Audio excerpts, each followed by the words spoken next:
읽을 텐데요. 먼저 1장 15절로 18절까지 같이 한 목소리로 한번 읽어보겠습니다. 시작. 나오미가 또 이르되 보라, 내 동서는 그의 백성과 그의 신들에게로 돌아가나니 너도 너의 동서를 따라 돌아가라 하니, 룻이 이르되 내게 어머니를 떠나며 어머니를 따르지 말고 돌아가라 강권하지 마옵소서. 어머니께서 가시는 곳에 나도 가고 어머니께서 머무시는 곳에서 나도 머물겠나이다. 어머니의 백성이 나의 백성이 되고 어머니의 하나님이 나의 하나님이 되시리니, 어머니께서 죽으시는 곳에서 나도 죽어 거기 묻힐 것이라. 만일 내가 죽는 일 외에 어머니를 떠나면 여호와께서 내게 벌을 내리시고 더 내리시기를 원하나이다 하는지라. 나오미가 룻이 자기와 함께 하기로 굳게 결심함을 보고 그에게 말하기를 그치니라. 아멘. 자, 2장 10절에서 12절까지 또 세 절의 말씀인데요. 같이 읽어보겠습니다. 시작. 룻이 엎드려 얼굴을 땅에 대고 절하며 그에게 이르되 나는 이방 여인이거늘 당신이 어찌하여 내게 은혜를 베푸시며 나를 돌보시나이까 하니, 보아스가 그에게 대답하여 이르되 내 남편이 죽은 후로 내가 시어머니에게 행한 모든 것과 내 부모와 고국을 떠나 전에 알지 못하던 백성에게로 온 일이 내게 분명히 알려졌느니라. 여호와께서 내가 행한 일에 보답하시기를 원하며 이스라엘의 하나님 여호와께서 그의 날개 아래에 보호를 받으러 온 내게 온전한 상 주시기를 원하노라 하는지라. 아멘. 할렐루야. 네, 좋은 계절입니다. 예전에는 가을 되면 독서하기 좋은 계절이라고 이렇게 말을 하곤 했는데, 기도하기 참 좋은 계절입니다. 돌방 묵상하기 참 좋은 계절입니다. 아멘 소리가 그냥 기어 들어갑니다. 천고마비의 계절이다. 하늘은 높고 마른 살찌운다. 네, 하늘은 높고 우리는 영원히 살찌우는 주의 거룩한 백성들 되길 원합니다. 다음 주에는 영혼이 막 너무 토실토실해서 들어오지 못하는 그런 일이 없어야겠죠?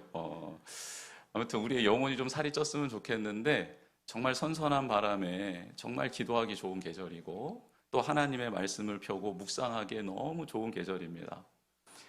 오늘 우리 반주해 주신 유혜진 집사님 보면서 제가 집사님 오늘 하늘 색깔이랑 똑같은 옷을 입고 오셨네요. 너무 좋네요.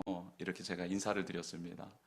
너무 보는데 너무 정말 하늘같이 보이는 거예요. 색깔이 오늘 하늘 색깔이 너무 똑같아가지고, 그래서 나도 저런 걸 한번 입어봤으면 하는 마음이 들고, 그리고 온선아 집사님도 지금 비슷한 또 색깔을 입으셨는데 되게 좋은 것 같아요. 날씨도 좋아지고. 여러분, 전도 요즘에 그 목요일 토요일 하잖아요.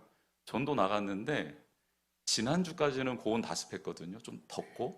근데 이번 주에 기온이 확 바뀌었는데 사람들이요, 전도하는데 덥고 습할 때는 막 짜증냈거든요. 왜 와서 말 거냐고. 근데요, 날씨가 좋아지니까 안녕하세요 하는데 고개를 들어 우리를 바라보는 거예요. 야, 계절이 또 사람들의 마음을 이렇게 바꿔놓는구나. 그래서 한 가지 덧붙이겠습니다.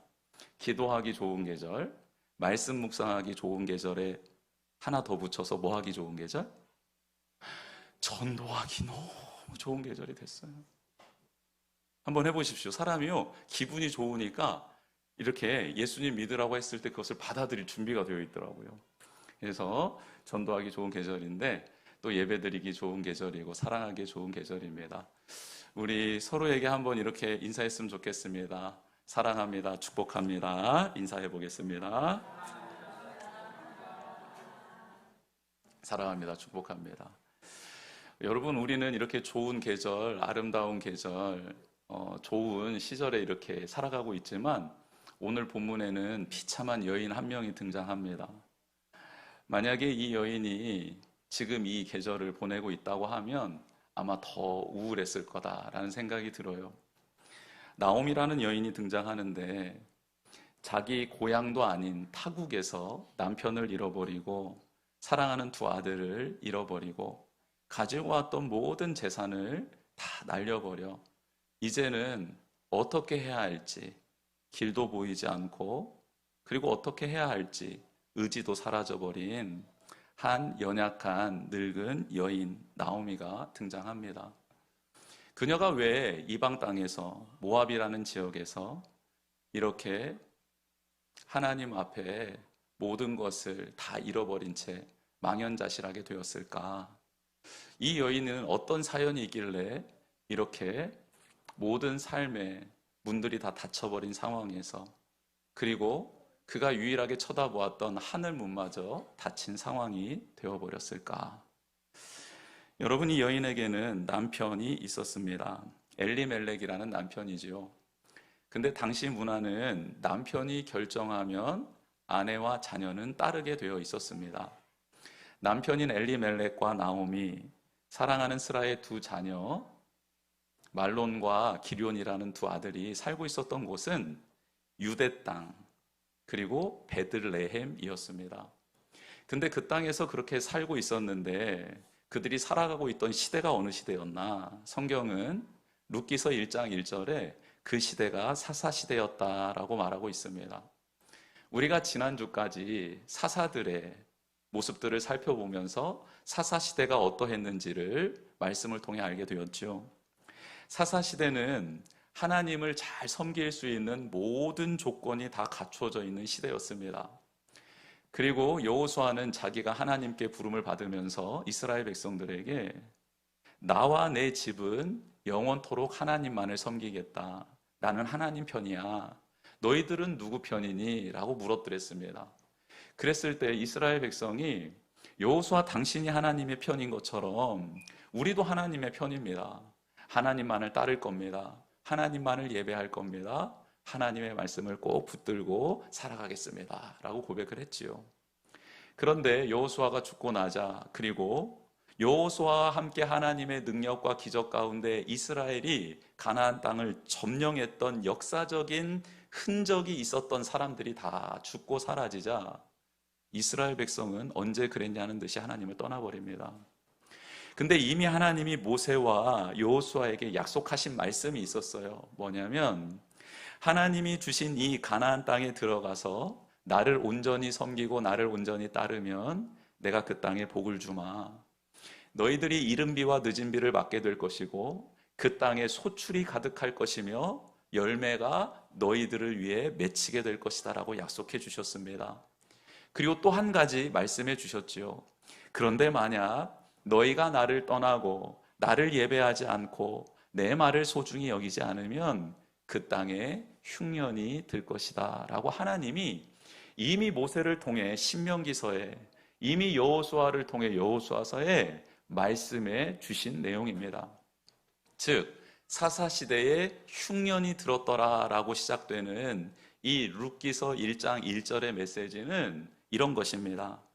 하나님이 이스라엘 백성이 하나님을 떠난 것을 보시고 마음이 안타까워 마음이 괴로워 이스라엘 백성이 돌아오게 하려고 그 땅에 기근을 허락하셨더라 라고 해석 가능한 말씀이지요.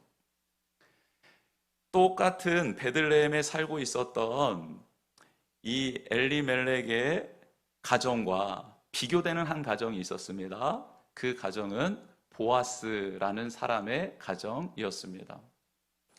똑같이 흉년이 들었습니다. 기근이 들었습니다. 그런데 이 두 가정은 다른 선택을 합니다. 엘리멜렉은 그의 아내 나오미와 함께 두 아들과 함께 안 되겠다. 이 가나안 땅에서 못 살겠다. 하나님이 주신 땅이긴 하나 흉년이 들었으니 이제는 떠나자 하며 모압 땅으로 옮겨갑니다.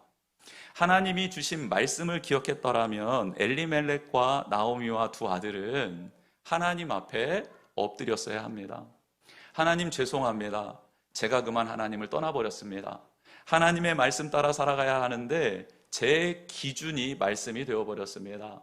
제 생각이 그게 진리가 되었습니다. 그리고 제가 하고 싶은 대로 살았습니다. 하나님 죄송합니다. 하며 눈물로 참여했어야 합니다. 그 땅은 하나님이 주신 땅이요 하나님이 주신 기업이기에 그 누구에게도 양보할 수 없는 하나님이 주신 소중한 선물이었기 때문입니다. 흉년이 든 것은 우리가 하나님을 떠나서이지, 그래서 우리가 하나님께로만 돌아간다면 다시 이 땅은 풍성한 소출을 내게 될 것이다 라는 믿음으로 그렇게 하나님 앞에 돌아갔어야 하는데, 그런데 그러고 싶지 않았던 것이죠. 그런데 남편이 그런 결정을 했지만 나오미는 계속해서 이스라엘 백성을, 두고 온 친인척들을 생각하며 마음에 품고 있었나 봅니다. 모압 땅에 가서도 남편과 두 아들들은 각자 일하기에 바빴지만 그 시간에도 나오미는 하나님을 모시며 하나님께 예배하며 하나님께 기도하는 생활을 계속해서 유지했던 것 같습니다.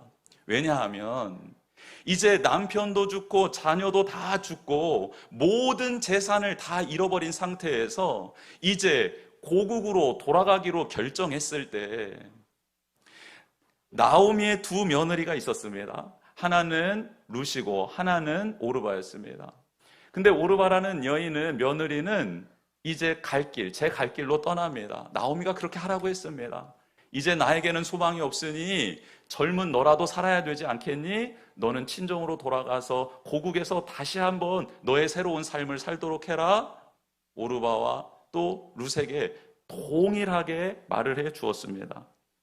그런데 오르바는 떠나고 룻은 어머니를 따라가겠다라고 결정하지요. 그런데 결정하면서 룻이 어머니에게 했던 고백이 이렇습니다. 어머니의 백성이 나의 백성이 되고 어머니의 하나님이 나의 하나님이 될 겁니다. 저 죽기 전까지는 어머니 떠날 수 없어요. 어머님과 함께 할 거예요. 저를 떨어뜨리려고 노력하지 마세요. 그런 권면하지 마세요. 그런 모진 소리 하지 마세요. 저는 어머니와 함께 죽고 살 거예요. 라고 고집을 피우지요. 즉 어머니가 꼼짝 못하게 할 말을 이 룻이 알고 있었던 거예요. 즉 어머니는 백성에 대한 사랑하는 마음이 있었고 하나님을 향한 신앙의 고백이 있었다. 그래서 룻은 어머니의 백성이 나의 백성이 되겠다라고 고백하고 어머니의 하나님이 나의 하나님이 되겠다라고 고백하면서 어머니의 마음을, 시어머님의 마음을 사로잡습니다. 그렇습니다. 나오미는 모압 땅에 왔어요. 남편의 권유와 결정으로. 어쩔 수 없지요. 당시에 여인이 결정할 수 있었던 건 아무것도 없었기 때문입니다. 그런데 그 땅에 와서 계속해서 백성을 생각했고 백성을 위해 기도했고 언젠가는 하나님이 허락하신 그 땅으로 돌아갈 것이다라는 기대를 가지고 하나님께 은혜를 구하고 있었던 것이죠. 며느리는 룻은 그리고 오르바는 같이 어머니 나오미와 함께 신앙생활을 했던 것 같습니다. 어떤 신앙생활이냐면 온전한 신앙생활이 아닌 어머니가 고백하는 그 하나님을 향한 신앙을 조금씩 배웠던 것 같습니다. 같이 시어머니와 일을 하면서 같이 또 어떤 일거리를 같이 나누면서 그렇게 어머니가 어떤 고백을 하는지 어머님이 어떤 분이신지를 그렇게 알아갔던 것 같습니다. 그 시간이 10년이었습니다. 그렇게 나오미는 남편을 따라왔지만 그 자리에서 그런 고백을 했던 것이죠. 다시 흉년이 들었던 베들레헴으로 가보겠습니다. 선택은 두 갈래였습니다. 남아서 인내하며 기다릴 것인가? 아니면 내가 원하는 길을 선택해서 갈 것인가? 엘리멜렉은 그렇게 자기가 원하는 길을 선택해서 갔지요. 그런데 그에 비해서 보아스라는 사람은 그 자리에 남기로 결정합니다. 흉년이 들었는데 가나안 땅을 벗어나지 않습니다. 성경은 보아스를 소개할 때 베들레헴에서 유력한 자다라고 하는데 이 유력한이라는 뜻은 그 지역의 유지였다라는 것입니다. 즉 많은 땅이 있었나 봅니다. 많은 재산이 있었나 봅니다. 그리고 보아스는 그가 거느리고 있는 사람들도 참 많았던 것 같습니다. 함께 일해야 될 일꾼들이 있었고 또 가족들, 친인척들이 또 식솔들이 있었던 것 같아요. 그렇다면 흉년이 들었다고 하면 보아스는 자기 먹을 것은 충분했을 것 같습니다. 유지였으니까, 거부였으니까 아마 곳간에 그가 흉년을 견딜 만한 양식은 충분히 있었을 겁니다. 그런데 보아스는 그 혼자만 존재할 수 없는 사람이잖아요. 많은 사람들이 그를 바라보고 있었습니다. 그래서 보아스는 흉년의 때에 창고를 개방을 하지요. 그래서 그들을 먹입니다. 그들을 입힙니다. 흉년을 그들과 함께 나고 있는 과정이죠. 그래서 그런지 나중에 하나님이 그 땅에 흉년을 거두시고 다시 곡식을 자라게 하시며 풍년을 선물해 주셨을 때 추수할 때가 되어서 보아스가 일꾼들이 일하는 밭으로 나가게 됩니다. 그때 일꾼들은 보아스를 보면서 하나님의 은혜와 은총이 가득한 주인이 왔노라라고 고백하고, 보아스도 하나님의 은혜와 은총이 너희들과 가득하기를 원한다라고 축복하는 장면이 나옵니다. 즉 흉년의 때를 어떻게 보냈을까 가늠할 수 있는 장면이지요. 여러분, 사장님과 직원의 관계가 좋으려면요, 힘들 때 사장님이 그들을 위해 자기의 몫을 희생하는 것, 또 직원들도 사장님을 위해 그들의 몫을 희생할 때에, 고난의 때에 어떻게 견디고 어떻게 협력하느냐에 따라서 그들의 관계가 새로워지는 것 아니겠습니까? 보아스는 그렇게 견딘 것입니다. 하나님의 말씀 따라 견딘 것이죠. 하나님이 그 지역을, 그 땅을 선물로 주셨는데 어떻게 내가 버리고 갈 수 있을까? 그런데 그 하나님의 말씀을 따라 살기로 결정한 순간 보아스는 더 많은 것을 희생해야 된다는 것을 깨닫게 되었습니다. 이 땅을 지키려는 그 하나님의 뜻은 나만을 위한 명령이 아니고 나와 함께 일하는 사람, 나와 함께 거하는 이 모든 사람이 지켜야 될 약속인데, 그렇다면 내 것을 나누어 주어야겠구나 라고 결정한 것이죠. 사랑하는 성도 여러분, 지금 우리나라는 참 어려운 경제적인 위기 가운데 있습니다. 너나 할 것 없이 다 어렵습니다. 모두가 다 주머니가 넉넉하지 못합니다.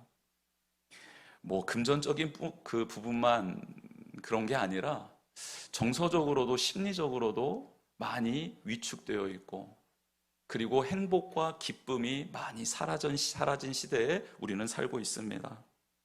이렇게 어려운 상황 가운데 우리는 나 자신만 살 길을 찾아 나서는 사람인지, 아니면 주변을 돌볼 수 있고 기꺼이 하나님의 은혜와 사랑을 나눠주며 함께 승리하기를 원하는 사람인지 스스로를 한번 뒤돌아보았으면 좋겠습니다. 눈에 보이는데, 눈에 좋은 대로 선택하며 나아갔던 사람이 있지요. 믿음의 사람 아브라함의 조카 롯이 그렇습니다.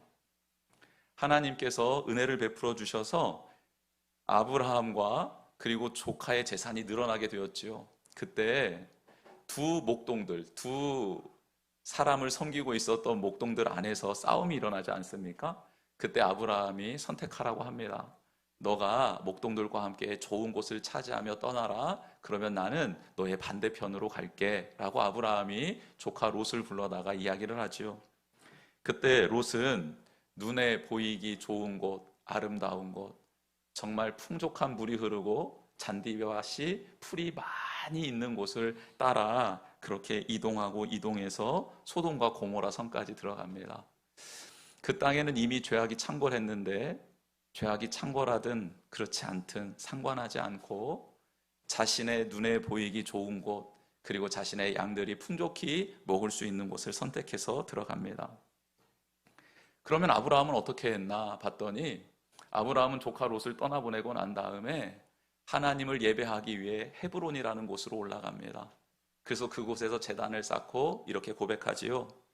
하나님, 저는 하나님이 가라 하는 곳으로 가겠습니다. 그리고 하나님이 멈춰라 하는 곳에 멈춰서겠습니다. 먹고 마시고 재산이 늘고 줄어드는 것은 중요한 게 아닙니다. 그것은 하나님이 다 하실 수 있는 일이기 때문입니다. 저는 하나님을 예배하는 사람, 하나님의 뜻을 따라가는 사람이 되기를 원합니다 라고 헤브론에서 예배를 드립니다.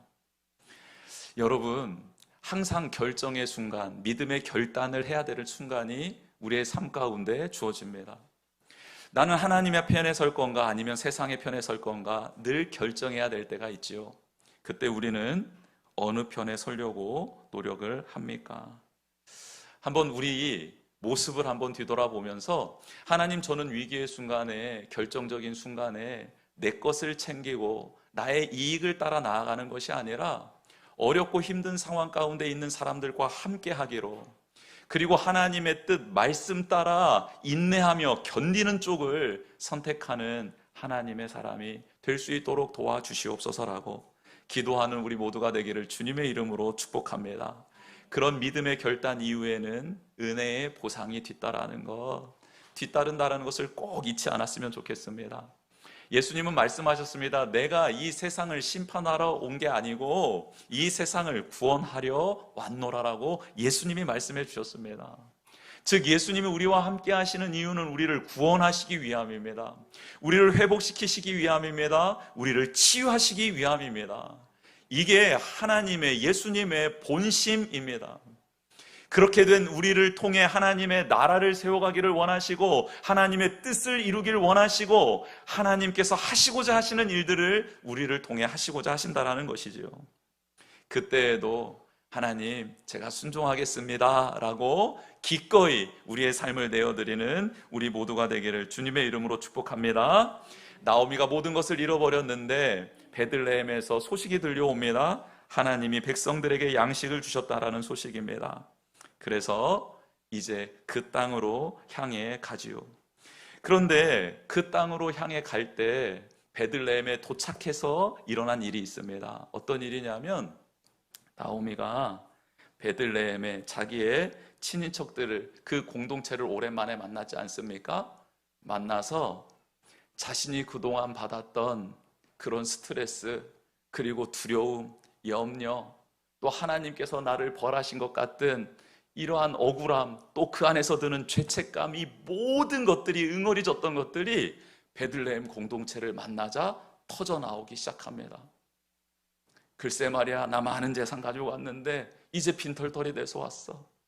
내 남편도 죽고 내 두 아들도 죽었어. 그런데 하나님이 꼭 나를 벌하신 것 같아.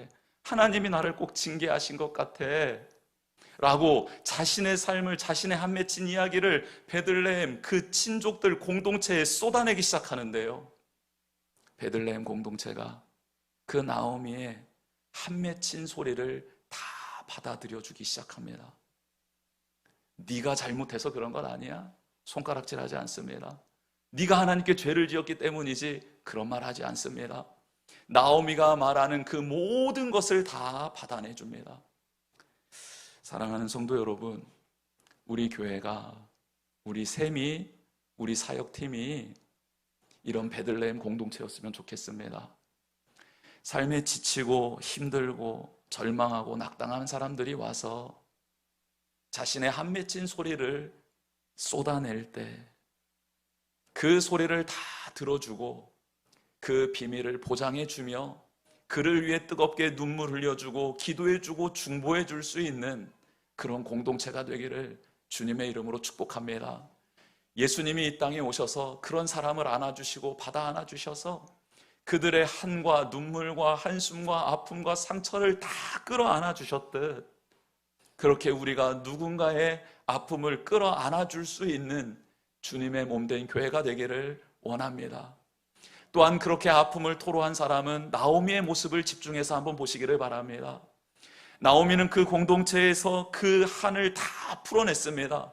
그리고 난 다음에 그들의 축복과 그들의 위로와 그들의 기도를 받아서 이제는 그 절망적인 상황에서, 하나님을 원망하던 그 상황에서, 우울한 그 상황에서, 죄책감이 가득했던 그 상황에서 벗어나기 위하여 한 발자국 밖으로 발을 내딛습니다. 그렇습니다. 아픔과 상처가 있는 분들, 그것을 하나님 앞에 다 토로한 후에 그 공동체의 기도, 그 기도를 들어주시는 하나님을 바라보면서 이제는 믿음의 걸음을 내딛는 그런 용기 있는 하나님의 사람이 되기를 축복합니다. 그래서 내 삶에 일어나는 변화와 역사를 그 공동체에 다시 나누며 하나님께 영광 올려드리는 우리 모두가 되기를 주님의 이름으로 축복합니다. 그렇게 베들레헴에 왔는데 시어머니가 숨겨둔 자산이 아무것도 없었던 거예요. 정말 룻은 대단합니다. 시어머니가 물질이 있고 부유했을 때는 시어머니라고 따를 수 있잖아요. 근데 모든 걸 잃어버렸을 때도 당신은 나의 어머니입니다 라고 따라갔던 것은 그의 진심이었고 본심이었고, 그리고 그 마음은 하나님이 주신 마음이었던 것이죠. 정말 베들레헴에 왔는데 시어머니께서 좀 감춰두신 자산이 있을까 해서 좀 기다려봤는데 정말 아무것도 없습니다. 굶어 죽게 생겼습니다. 그래서 룻이 이방 여인으로서 어머니에게 제가 나가서 지금 보리를 추수할 때니 제가 이삭을 좀 주오겠습니다 라고 나갑니다. 근데 이것은 목숨을 건 행보였습니다. 유대인들은 이방인들을 죄인으로 취급했잖아요. 특별히 여인들은 남자들이 있는 곳에 갔을 때에는 폭력을 당해도 아무 말 할 수 없는 처지가 바로 이방 여인의 처지였다고 합니다. 그러니 이 룻은 목숨을 걸고 나간 겁니다. 그런데 우연히 들어가게 된 밭이 보아스가 경영하고 있었던 밭이었다는 거예요. 우연이라는 말을 성경에선 쓰지만 하나님은 인도해 주신 것이죠. 룻의 발걸음을 인도해 주셨습니다. 그리고 때마침 보아스가 그 밭으로 나아옵니다. 그래서 두 사람은 만나게 됩니다. 보아스는 이방 여인이라는 것을 단번에 알아보고 또 룻이라는 것을 단번에 알아보면서 소년들한테 그 여인에게 접근하지 말라고 금지령을 내리고 소녀들과 함께 이삭을 마음껏 줍도록 하고, 그리고 곡식 그 사이를 지나갈 때는 앞에서 곡식단을 거두는 사람에게 일부러 나달을 훔쳐서 바닥에다가 버리라는 지시까지 내립니다. 물을 마시기 위해 먼 길 우물까지 가지 말라고 하고 또 물을 마시라고 합니다. 이때 룻이 너무너무 신기한 거예요. 이런 상황이 너무 신기한 겁니다. 내가 받기에는 너무 과분한 은혜를 받고 있는 것이죠. 그래서 보아스에게 가서 이렇게 말합니다. 어찌하여 내게 은혜를 베푸시며 나를 돌보십니까? 저는 너무 과분한 은혜를 받고 있는 것 같습니다. 왜 이렇게 저에게 선의를 베푸는 것입니까? 감사하지만 그 이유를 모르겠습니다 라고 고백하는 거죠. 그랬더니 보아스가 말합니다. 너는 남편을 잃었고 그런데 시어머니를 따라 이 먼 곳까지 와서 시어머니를 섬기고 있는 걸 알고 있다. 그리고 특별히 하나님을 믿는 마음으로 그 날개 아래 보호를 받기 위해서 이곳에 온 것을 내가 알고 있다.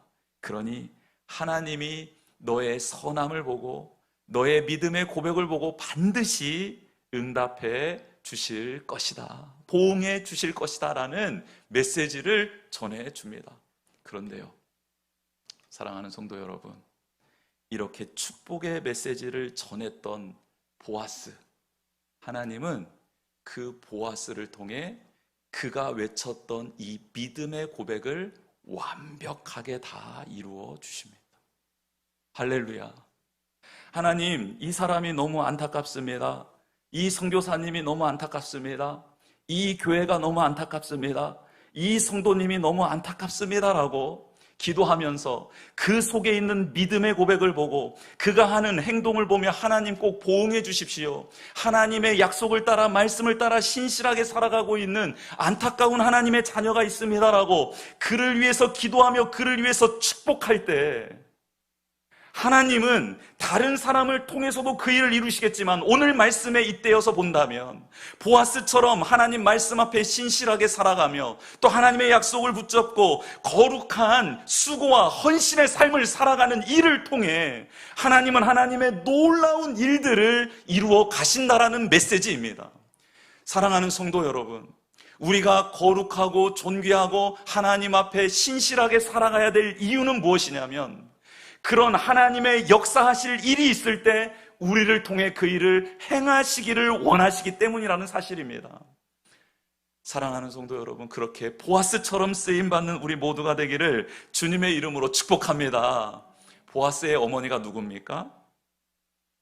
가나안 여인 여리고성의 기생으로 살았던 라합이 보아스의 어머니입니다. 이방 여인 룻을 보면서 엄마 생각이 난 거예요. 우리 엄마도 가나안의 여인이었는데 귀로 듣고 소문으로 들었던 그 하나님을 믿고 영접함으로 구원받았는데 이 모압 땅에서 온 이 여인도 그렇게 하나님이 신실하게 구원해 가실 거고 그 믿음을 받아주시겠구나라고 생각한 것이죠. 결국 보아스와 룻은 결혼하게 되고 다윗의 증조 할아버지와 증조 할머니가 되게 되고 예수 그리스도의 계보 안으로 들어오게 됩니다. 사랑하는 성도 여러분, 믿음의 작은 결단인 것 같지만 그 결단을 통해 하나님은 우리가 상상할 수 없는 은혜를 우리에게 주시는 분이신 줄 믿습니다. 우리가 아무리 어렵고 힘든 상황이라고 해도 하나님을 믿으며 하나님이 주신 것들을 나누며 살아갈 때 하나님께서는 우리를 통해 이루시고자 하시는 것을 반드시 이루어 주실 줄 믿습니다. 우리 눈앞에 나오미와 같은 분들이 보일 수 있습니다. 그때 룻과 같은 믿음의 결단을 하시기를 바랍니다. 우리에게 보아스와 같은 흉년의 때 먹여 살려야 될 많은 사람들이 있을 때 어떻게 할까 고민될 때가 있을 겁니다. 그때 보아스처럼 믿음의 결단을 해보십시오. 네, 물론 힘들고 고단할 겁니다. 나의 모든 것들을 그들에게 쏟아 부어야 될 때가 있을 것입니다. 그럼에도 불구하고 그 시간을 견딘다면 하나님께서 반드시 은혜의 보응으로 함께해 주실 줄 믿습니다. 우리의 믿음의 결단, 그리고 그 결단을 귀히 보시고 은혜로 채우시며 능력으로 함께 하시는 그 하나님이 우리에게 오늘 나도 너와 함께 한다 말씀해 주십니다. 그 하나님을 바라보며 승리하는 우리 모두가 되기를 주님의 이름으로 축복합니다. 이 시간 주보의 내용 한번 채워보겠습니다.